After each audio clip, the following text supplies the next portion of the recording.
오늘 저희가 여러분들 잘 아시는 바벨탑 사건을 저희가 함께 좀 살펴보려고 하는데요. 오늘 이 바벨탑 사건에서 우리가 진짜 기대해야 되고 바라야 하는 그 소통이 어떤 것인지 우리가 한번 좀 살펴보고자 합니다. 오늘 본문은 창세기 11장 1절부터 9절인데 한 3개월 만에 다시 창세기로 좀 돌아왔습니다. 그래서 저희가 지금 이제 바벨로 시작해서 아브라함의 삶까지 한번 살펴보고 다시 요한복음으로 돌아가서 또 우리가 또 요한복음의 예수님의 행적들을 제가 살펴보려고 합니다. 오늘 본문은 창세기 11장 1절부터 9절입니다. 찾으셨으면 저희 함께 한번 읽어볼게요. 이제 좀 보이십니까? 지난번에 글씨가 너무 작아서 화면이 안 보인다고 그러셨는데 우리 예솔이 잘 보입니까? 뒤에? 네. 그러면 6절은 여러분이 한번 읽어주시고 제가 7절 제가 읽도록 하겠습니다. 우리 한 목소리로 한번 읽어볼까요? 시작! 여호와께서 이르시되 이는 우리가 한 족속이요 언어도 하나이므로 이같이 시작하였으니 이후로는 그 하고자 하는 일을 막을 수 없으리로다. 자, 우리가 내려가서 거기서 그들의 언어를 혼잡하게 하여 그들이 서로 알아듣지 못하게 하자 하시고 여호와께서 거기서 그들을 온 지면에 흩으셨으므로 그들이 그 도시를 건설하기를 그쳤더라. 그러므로 그 이름을 바벨이라 하니 이는 여호와께서 거기서 온 땅의 언어를 혼잡하게 하셨음이라. 여호와께서 거기서 그들을 온 지면에 흩으셨더라. 아멘. 네, 잠시만요. 네. 순서가 바뀌었네요. 이런. 네. 이 부분은 제가 뒤에서 본문 설교하면서 말씀드리도록 하겠습니다. 네, 한번 읽어보죠. 네. 1절부터 한번 좀 다시 한번 읽어주십시오. 네. 시작. 온 땅의 언어가 하나요 말이 하나였더라. 이에 그들이 동방으로 옮기다가 신할 평지를 만나 거기 거류하며 서로 말하되 자 벽돌을 만들어 견고히 굽자 하고 이에 벽돌로 돌을 대신하며 역청으로 진흙을 대신하고 또 말하되 자 성읍과 탑을 건설하여 그 탑 꼭대기를 하늘에 닿게 하여 우리 이름을 내고 온 지면에 흩어짐을 면하자 하였더니 여호와께서 사람들이 건설하는 그 성읍과 탑을 보려고 내려오셨더라. 아멘. 네, 그 뒷부분에 방금 읽으셨던 6절부터 9절까지 말씀이 이어지는 것이 오늘 본문입니다. 우리 본문을 한번 좀 저희가 하나하나 좀 살펴보려고 하는데요. 첫 번째로는 우리가 그 앞에 보면 온 땅의 언어가 하나, 말이 하나였다라고 나오는데 요 앞에 보면 우리가 한 3개월 전에 봤었던 노아의 홍수 사건 마지막 이후에 노아의 후손들에 관한 이야기가 창세기 10장에 기록되어 있습니다. 노아의 후손들은 그 이후로 각 민족과 각 나라를 형성하면서 이 온 지면에 이렇게 흩어지게 됩니다. 그래서 노아의 후손들이 문명을 일으키고 사방으로 흩어져서 각 민족과 각 나라들을 구성하는 것이 10장에 나와 있습니다. 그리고 그 당시에 언어가 하나였고 말이 하나였다라고 되어 있습니다. 그들이 이전과는 분명히 다른 어떤 문명을 가지고 있었다라는 것이 본문에 보면 나타나는데 그것이 바로 3절에 나와 있는 것이죠.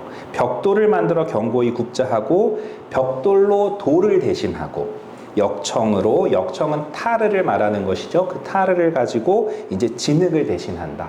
즉 하나님이 주셨던 어떤 자연물이 아니라 그 자연물을 가공하고 또 자연물을 더 깊이 탐구하고 탐색해서 사람들이 자기의 목적대로 자연물을 활용하는 그런 지식이 있었다라는 것입니다.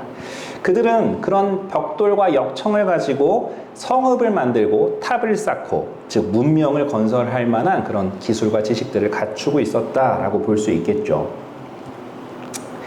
그런데 그들이 동방으로 옮기다가 신할 평지를 만나서 거기에 거류한다, 거기에 머물렀다라고 되어 있는데 이 신할 평지는 어디냐면 지금 이제 수메르의 어원이라고 흔히 학자들은 분석을 합니다. 그러니까 메소포타미아의 굉장히 비옥한 어떤 그 땅에 이르는 것이죠.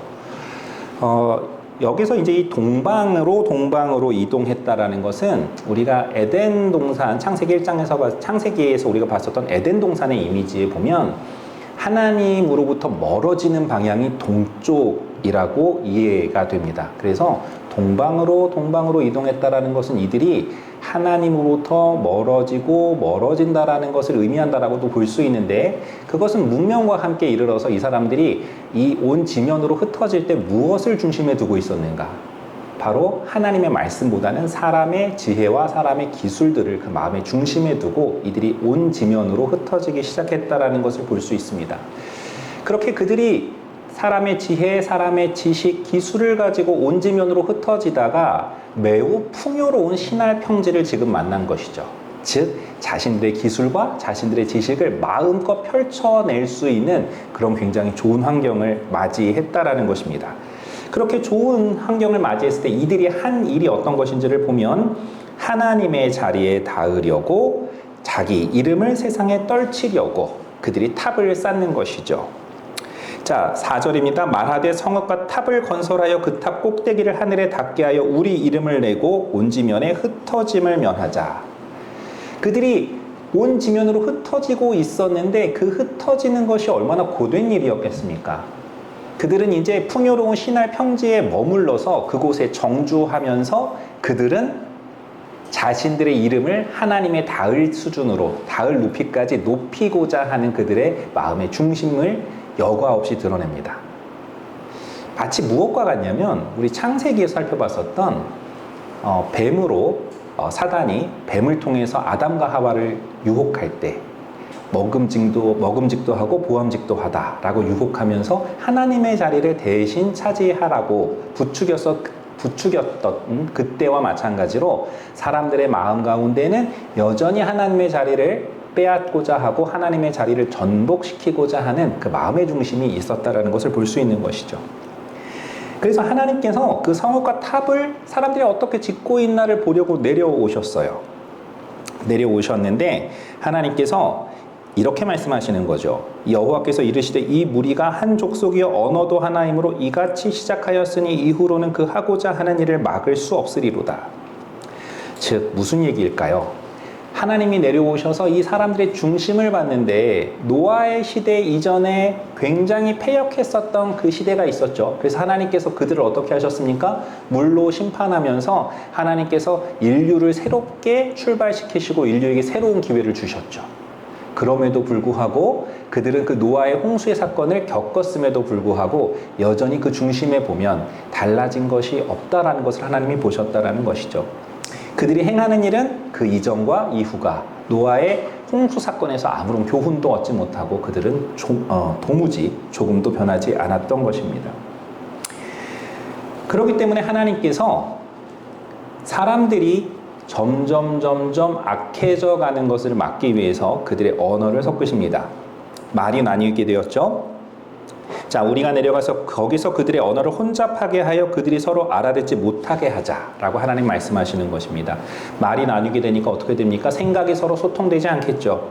사람들은 각자 자기가 옳은 대로 살아가기 시작하면서 결국은 분란이 생기고 그 가운데에서 서로 하나가 되지 못하고 사방으로 다시 흩어지게 됩니다. 그렇게 해서 마지막 장면은 이렇게 되는 것이죠. 사람들이 다시 온 지면으로 흩어지게 되는 것입니다. 여호와께서 거기서 그들을 온 지면에 흩으셨으므로 그들이 그 도시를 건설하기를 그쳤더라. 그러므로 그 이름을 바벨이라 하니 이는 여호와께서 거기서 온 땅의 언어를 혼잡하게 하셨음이라. 여호와께서 거기서 그들을 온 지면에 흩으셨습니다. 즉 무슨 얘기입니까? 사람들이 더 이상 하나로 소통하지 못하고 사람들이 서로 소통하면서 마음의 중심들, 자기들의 악한 마음의 중심을 함께 협력해서 세우지 못하게 되니까 그들은 마치 모래성과 같이 무너지고 다시 하나님의 뜻에 따라 사방으로 흩어지게 되는 것이죠. 이것이 오늘 우리가 살펴본 바벨 탑을 중심으로 한 본문의 이야기들입니다. 여기서 보면 사람들은 어떻게 하고 있습니까? 자신의 이름을 하나님 앞에 높이려고 합니다. 하나님만큼 자신의 이름을 내려고 합니다. 그러나 그것은 무엇을 말하는 것입니까? 하나님 앞에 흩어지기 싫어하는 것, 사람의 모든 능력과 지혜들을 모아서 하나님 앞에 대적하려는 것, 그것이 바로 바벨이 상징하는 것이죠. 그러나 하나님은 사람들이 스스로 그렇게 이름을 내는 것을 원치 않으시고 하나님은 그들을 흩으시고 먼저 찾아오셔서 하나님은 그들에게 이름을 주시고 이름을 부르시는 하나님이십니다. 오늘 우리가 이 내용들을 하나하나 좀 저희가 깊이 한번 살펴보도록 하겠습니다. 먼저 우리 친구들에게 가장 중요한 설교를 하도록 하겠습니다. 우리 현준이는 누구랑 말이 잘 통합니까? 엄마? 엄마랑 말이 잘 통해요? 자, 아까 우리가 살펴본 것처럼 우리 현준이도 그렇고 어른들도 마찬가지고 말이 잘 통하면은 즐겁고 말이 잘 안 통하면은 얘기하기가 싫죠.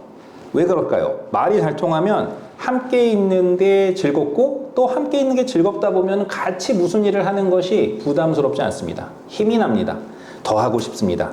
그래서 친구랑 가족이랑 또 이야기가 잘 통할 때 친구들이랑 함께 놀고 싶고 또 가족들이랑도 더 즐거운 시간을 보내고 싶어지는 것이죠. 마음이 따뜻해지는 것이죠. 그런데 반대로 말이 안 통하면 어때요? 짜증나고 답답하고 때로는 화가 나기도 하죠. 그러면 어떻게 돼요? 함께 하는 게 힘들어지고 함께 하는 게 싫어집니다. 오늘 그래서 바벨탑 이야기의 마지막에 사람들이 서로 생각이 소통하지 않으니까 어떻게 돼요? 서로 말도 안 통하고 같이 있으면 짜증나니까 사람들은 결국은 여러 곳으로 흩어지게 되는 거죠. 그런데 이거보다 더 중요한 게 하나 있어요. 그래서 이거를 오늘 우리 어린이들이 잘 기억하면 좋겠어요. 말이 잘 통하는 것보다 더 중요한 거는 누구랑 말이 통하고 있느냐가 훨씬 더 중요합니다.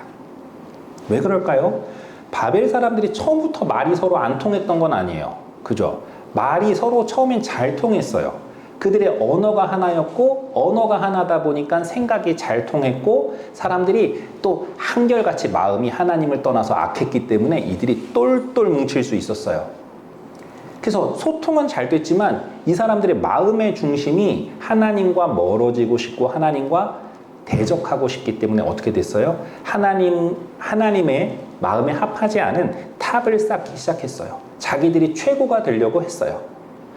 그런데 이들이 하나님하고 말하지 않다 보니까 하나님하고는 소통하지 않다 보니까 하나님하고는 재미있게 얘기하지 않다 보니까 어떻게 돼요? 그 마음 가운데 어떻게 돼요? 하나님이 싫어하는 방향으로 하나님을 미워하는 방향으로 그들이 힘을 모으게 되죠. 우리가 앞에서 살펴봤던 것처럼 이게 우리가 가지고 있는 본 모습이에요. 하나님을 싫어하는 마음, 미워하는 마음이 우리에겐 태어날 때부터 우리 마음 가운데 있죠. 그렇기 때문에 우리가 사람들끼리 힘을 모으고 사람들끼리 협력하고 소통이 잘 돼서 멋지고 큰 일들을 하는 것도 중요하지만 그보다 먼저 우리가 힘써야 되는 거는 내가 누구랑 이야기가 잘 통하고 있는가. 그리고 우리는 하나님과 이야기하고 하나님과 뜻이 하나가 되는 일에 힘써야겠지요. 왜? 그것이 바로 바벨탑을 쌓는 것이 아니라 하나님이 기뻐하시는 하나님의 나라를 만들어가는 하나님의 방법이기 때문에 그래요. 그래서 우리 친구들은 이미 하나님과 어떻게 이야기할지 알고 있죠. 첫 번째로는 우리가 성경책을 통해서 하나님의 뜻을 알 수 있어요. 우리가 성경을 읽음으로 하나님께서 어떤 생각을 하시는지를 우리가 배울 수 있어요. 그리고 우리가 기도를 통해서 우리의 생각을 하나님께 올려드리는 것도 우리가 알고 있죠. 처음에는 잘 안 될 수 있습니다. 내가 성경책을 읽지만 이게 도대체 무슨 얘기인가 이해가 안 될 수 있고 내가 기도를 하지만 하나님께서 기도를 들으시는가? 라고 우리가 답답한 마음이 들 수 있어요. 그러나 지금은 잘 안 되는 것 같아도 여러분들께서 계속해서 말씀에 머무르고 말씀을 이해하기를 구하고 기도를 통해서 여러분의 진실된 마음을 하나님께 올려드리면 하나님과 이야기를 나누는 시간 그리고 하나님과 이야기가 즐거워지는 시간이 여러분 앞에 기다리고 있습니다. 그래서 여러분이 이 사실을 기억하고 하나님에게 먼저 나아가서 하나님의 말씀을 듣고 잘 이해가 안 될 때는 하나님한테 여쭈어보고 또 목사님에게 부모님에게 여쭈어보면서 하나님을 깊이 이해하고 하나님과 친밀한 교제를 나누는 우리 친구들이 되기를 바라요. 네, 우리 좀 이어서 우리 조금 더 깊이 한번 좀 생각해 볼 주제들 우리 어른들 그리고 우리 청소년들과 함께 좀 나눠보고자 합니다.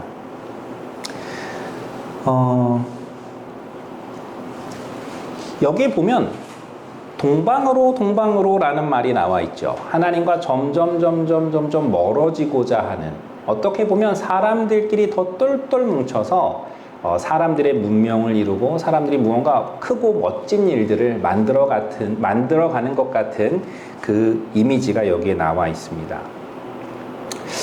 요즘에는 정말 이런 기술이라고 하는 게 우리가 또 한 차원 바뀌는 시기에 살고 있잖아요. 그래서 요즘에는 인공지능이다, 뭐 빅데이터다, 더 나아가서는 이제 피지컬 AI라는 말도 나와서 사람들이 더 이상 머리 쓰는 일뿐만 아니라 육체의 노동도 머지않은 시기에 기계가 대신할 것이다 라는 전망이 나오고 있습니다.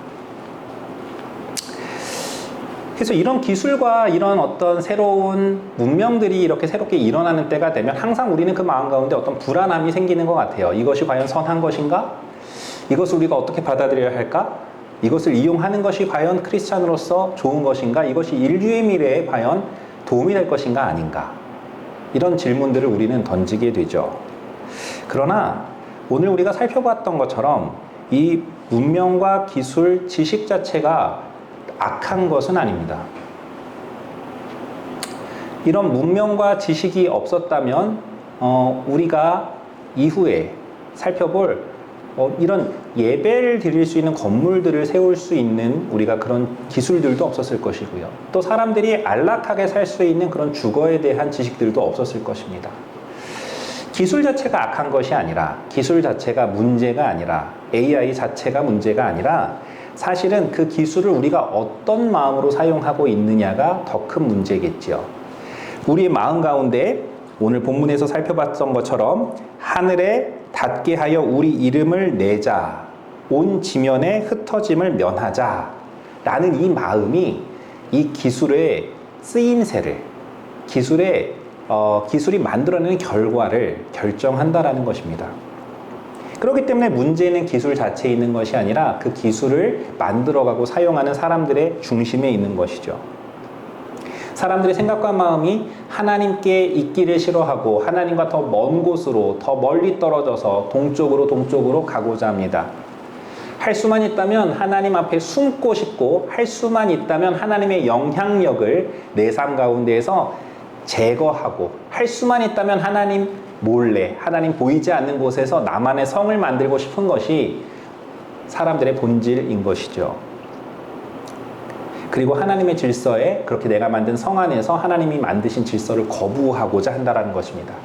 내가 만든 성 안에서 하나님의 질서를 내가 거부하고 나의 욕구대로, 나의 바람대로 그것을 실현시켜줄 세상을 꿈꾼다라는 것입니다. 그러나 우리가 여기서 한번 생각해 볼 것이 있지요.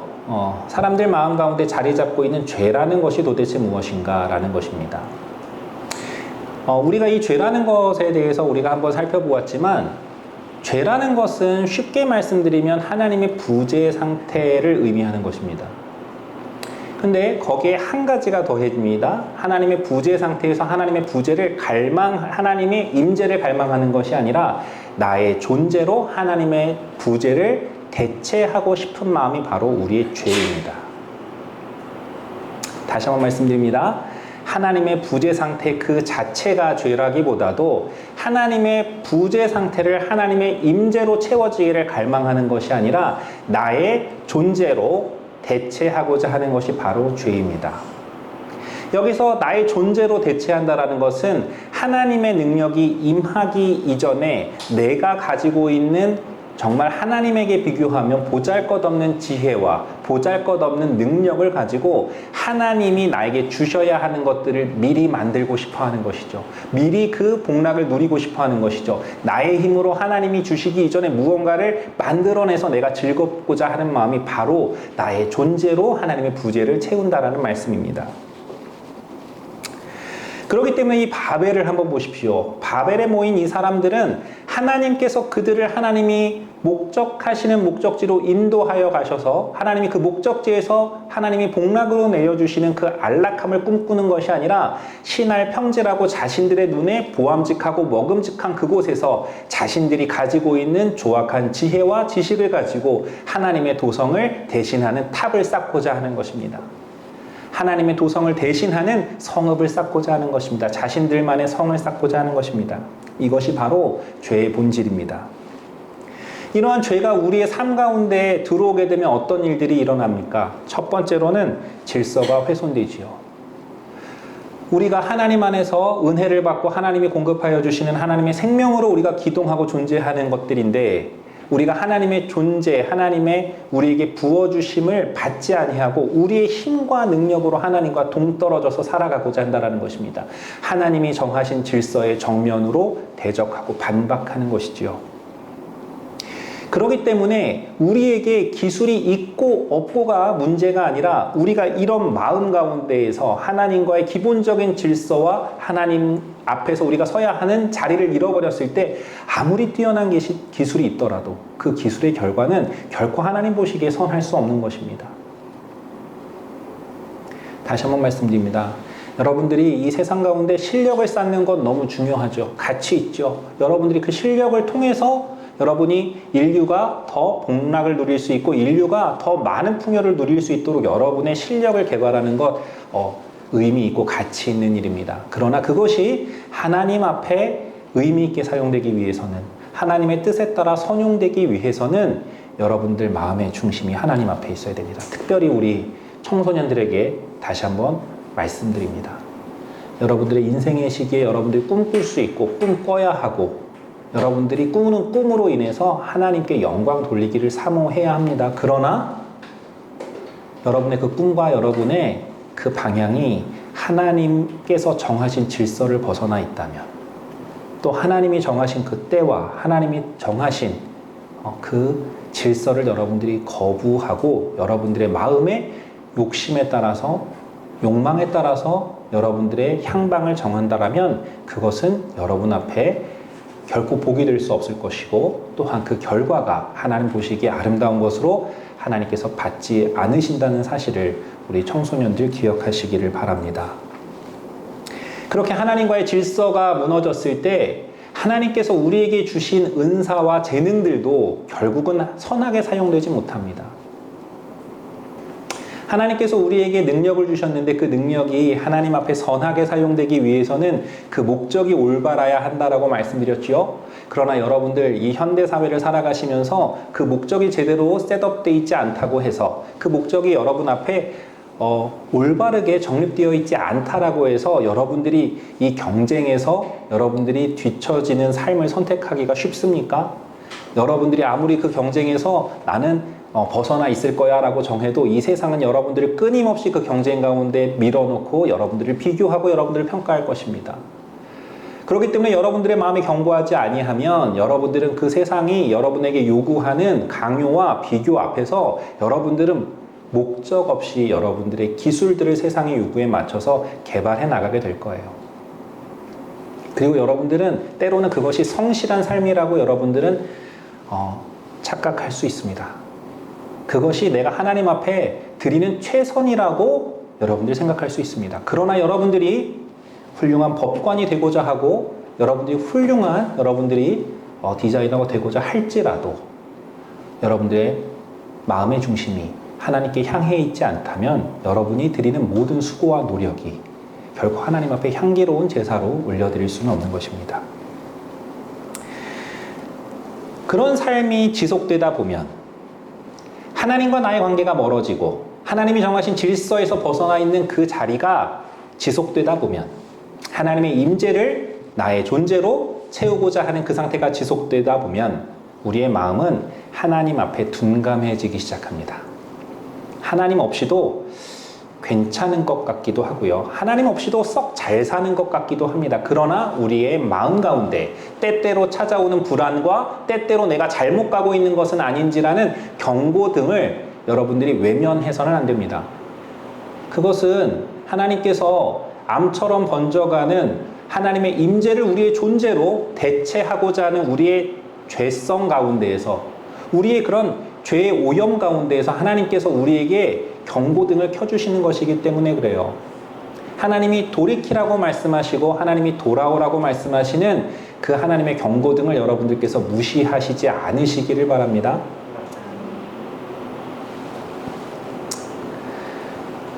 우리 조금 더 깊은 말씀을 한번 좀 살펴볼까요? 오늘 우리가 뒷부분을 읽다 보면은 이 구절을 우리가 만나게 됩니다.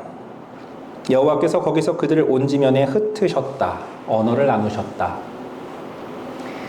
사실 오늘 본문과 크게 상관이 없는 이야기라서 제가 언급하진 않았지만 제가 이제 청소년들과 함께 예배 드릴 때 청소년들이 항상 이 창세기 11장에 보면 하나님을 그렇게 원망합니다. 하나님이 이렇게 언어를 나누지 않으셨으면 우리가 영어 때문에 고생하지 않아도 됐을 텐데 우리가 이렇게 외국어를 2개, 3개 배워야 되는 이런 부담 가운데 놓여 있지 않을 텐데 라는 그런 청소년들의 바람들을 들을 수 있습니다. 사실 그것이 청소년들의 바람뿐만이겠습니까? 어른들도 이렇게 다양한 언어를 배워야 하는 것이 사실은 매우 부담스럽죠. 그리고 요즘처럼 해외에 나가는 것이 더 쉬운 환경이 될 때 외국어 2-3개 정도를 멋지게 한다면 참 멋있는 사람처럼 보이기도 할 것입니다. 그러나 여러분들 하나님께서 이렇게 언어를 흩으신 것이 하나님의 자비입니다. 우리가 노아의 홍수 사건 마지막으로 우리가 다시 한번 좀 기억을 되돌려 보겠습니다. 하나님께서 이렇게 노아에게 말씀하셨죠. 내가 다시는 물로 세상을 심판하지 않겠다라고 말씀하셨습니다. 만약에 하나님이 여기서 이 바벨탑에 모여있는 사람들을 흩지 아니하시고 그들의 악이 자라서 하나님을 대적할 만큼 이 세상 가운데 만연하게 되면 하나님이 취하실 수 있는 방법은 하나밖에 없는 것이죠. 이 세상을 다시 멸망으로 하나님은 멸망을 허락하실 수밖에 없는 것입니다. 심판을 하나님께서 앞당기실 수밖에 없는 것입니다.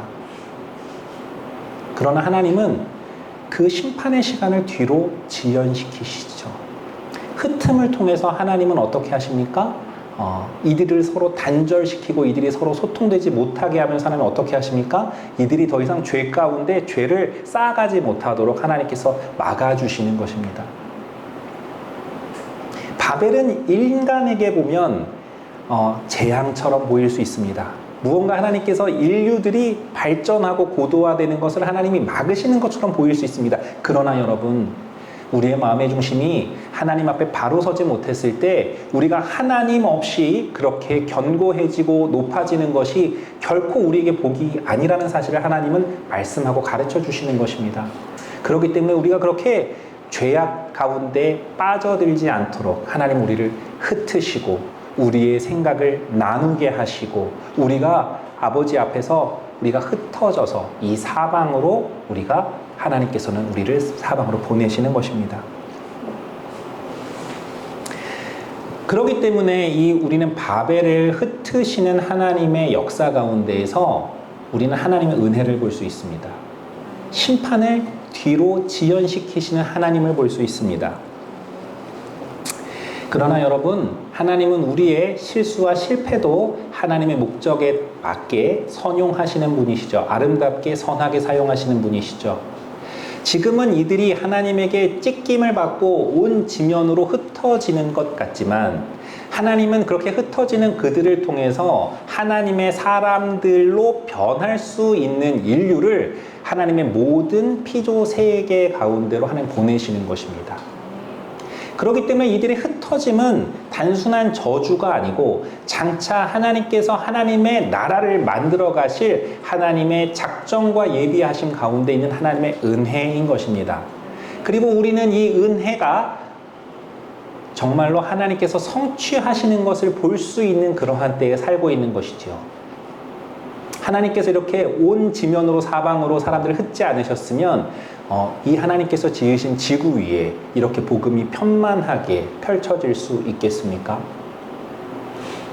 그러나 여러분, 단순하게 이것을 지리적인 개념과 또 여러분들 인구의 차원에서만 보시지 않기를 바랍니다. 여러분들 지금 보십시오. 이렇게 만연해 있고 복음이 만연해 있는 것처럼 복음이 퍼져 있죠. 복음이 더 이상 우리에게 새롭게 들리지 않는 것처럼 교회의 역사도 오래된 것 같고 주변에 많은 믿는 사람들이 있는 것 같습니다. 그러나 여러분, 여전히 하나님의 나라가 완성되지 않았고 하나님의 나라가 세워져 가고 있다는 것은 무엇입니까? 하나님께서 우리를 흩으시고 보내시는 그곳이 우리 앞에도 예비되어 있다는 것이죠.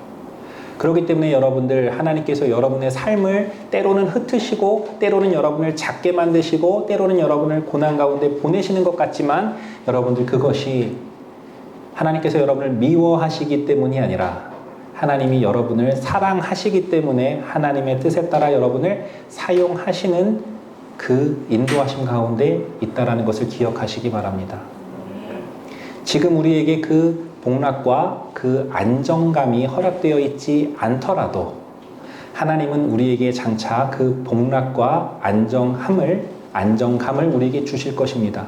그렇기 때문에 그 소망을 가지고 하나님은 소망을 품는 자들을 열방 끝으로 보내시는 것입니다. 여러분들, 이렇게 사람들이 온 지구 가운데 다 퍼져 있는 것 같죠? 그러나 그 사람들 가운데 하나님과의 관계가 회복되는 사람들이 있습니다. 하나님과 교제하는 사람들이 있습니다. 하나님과 소통할 수 있는 언어를 회복한 사람들이 있죠. 이 언어는 모든 인류의 차이를 극복합니다. 이 언어는 우리가 영어, 중국어, 일본어를 뛰어넘어서 하나님과의 깊은 관계를 언어를 초월하여 소통할 수 있는 우리에게 그런 신비한 경험을 제공합니다. 그렇기 때문에 여러분들, 이 하나님과의 교제의 언어가 회복된 사람들은 그의 인종과 그가 어떤 언어를 사용하는가와 관계없이 하나님의 생각과 하나님의 판단의 기준을 가지고 자기의 삶을 살아나갑니다. 언어가 회복되는 것이지요. 그리고 하나님께서는 그 사람들을 뭐라고 부르시냐면 교회라고 부르십니다. 바벨로 흩으셨던 하나님께서 교회로 하나님이 모으고 있는 것이죠. 바벨로 흩으셨다면 하나님은 교회로 우리를 모으시는 것입니다. 바벨로 하나님께서 바벨을 통해서 이 세상 가운데로 하나님이 흩으셨다면 그 흩어진 그곳에서 하나님은 사람들을 교회로 부르시고 그 교회를 하나님의 나라로 만들어 가시는 것입니다. 여러분, 그렇기 때문에 이 바벨은 우리에게 저주일 수 없습니다. 이 바벨은 하나님이 하나님의 나라를 완성해 가시는 하나님의 경륜을 보여주는 것이고, 우리가 비록 악한 마음으로 악한 동기로 우리가 이 일을 시작했더라도 우리의 실패와 우리의 실수를 하나님의 선하신 뜻에 따라 바꾸어 가시는 위대하신 하나님을 보여주는 한 단면인 것입니다. 그러므로 여러분, 우리가 오늘 이 바벨탑의 사건을 통해서 두 가지를 기억하면 좋겠는데요. 첫 번째로는 내 마음 가운데 나는 하나님과 떨어져서 나만의 성을 쌓고 있는 바벨탑이 없는가를 한번 살펴보시면 좋겠습니다. 그리고 오늘 하나님은 먼저 찾아오세요. 우리가 그 악이 만연한 상태에 이를 때까지 우리를 하나님이 내버려 두지 않으시고요. 찾아오세요. 우리가 죽기 전에 하나님 찾아오시는 하나님이세요. 그래서 여러분들의 삶 가운데 하나님 찾아오셨을 때 그분이 여러분들을 불러내시는 그 복된 소명에, 복된 부르심에 여러분들 순종하셔서 교회의 복된 삶을 누리시기를 바랍니다. 말씀을 맺고자 합니다. 바벨은 인간의 눈으로 보면 실패죠. 저주죠. 참 하나님이 우리를 미워하시나? 라는 생각이 일견 보면 들지도 모릅니다. 그러나 하나님은 그 실패와 저주 위에 그 위에서 자신의 일을 하십니다. 사람들의 평가와 관계없고요. 사람들이 하나님의 뜻을 그 순간에 이해하느냐 이해하지 못하느냐와 관계없습니다. 하나님의 이 작정과 역사와 섭리는요, 사람과의 계약에 근거하지 않습니다. 삼위 하나님 안에서의 언약과 삼위 하나님 안에서의 작정에 근거하는 것입니다. 하나님이 우리를 구원하기로 작정하셨어요. 하나님이 우리를 흩으시고 다시 모으기로 작정하셨어요. 그러나 우리가 흩어질 때는 죄인이지만 하나님 안에서 모일 때는 의인으로 모이는 것이죠. 그렇기 때문에 교회로 부르심을 받은 여러분 기억하십시오. 하나님이 여러분을 의인으로 부르십니다. 하나님이 여러분을 하나님의 자녀로 부르십니다. 그러므로 여러분이 하나님과 소통하는 이 참된 언어를 배웠다면 여러분 불안해하지 마십시오. 낙심하지 마십시오. 우리의 인생이 눈물뿐인 것 같더라도 여러분, 우리의 인생은 눈물만 있는 것이 아닙니다. 하나님이 위로하시고 하나님이 인도하셔서 장차 하나님이 약속하신 그 하나님의 나라에서 하나님이 함께 누리자고 하나님께서 지금도 준비하고 계시는 그 복된 삶이 사랑하는 우리 비용교회 성도들 앞에 예비되어 있는 것입니다. 그러므로 여러분, 하나님께 참 소망을 두시기를 바랍니다. 모든 상황 가운데에서 하나님 앞에 참 소망을 두시기를 바랍니다. 우리 청소년들에게 그리고 또 하나님의 부르신 가운데 소망을 가지고 살아가고 있는 우리 비움교회 장년 성도들에게 당부드립니다. 하나님이 우리에게 지식과 지혜를 주셨죠. 그것을 바벨이 아닌 하나님의 나라를 세워가는 일에 여러분들 소망을 두시기를 바랍니다. 이 세상이 여러분에게 강요하고 이 세상이 여러분에게 그것이 진리인 것처럼 이야기하고 있는 그 목소리에 여러분들 속지 않으시기를 바랍니다. 여러분들 마음을 겸손히 하고 여러분들 마음을 하나님 앞에 겸비하게 하여서 고요함 가운데에 말씀하시는 주님의 음성을 들으십시오. 여러분 한 명 한 명을 불러내시고 세우시는 하나님의 초대를 여러분들 들으시기를 바랍니다. 그리하여 하나님 앞에 여러분이 그 약속된 상속자로서 아름답게 세워가고 약속된 상속자로서 여러분들이 영광스럽게 서시는 그날을 소망하시기를 주의 이름으로 진심으로 축원합니다. 아멘.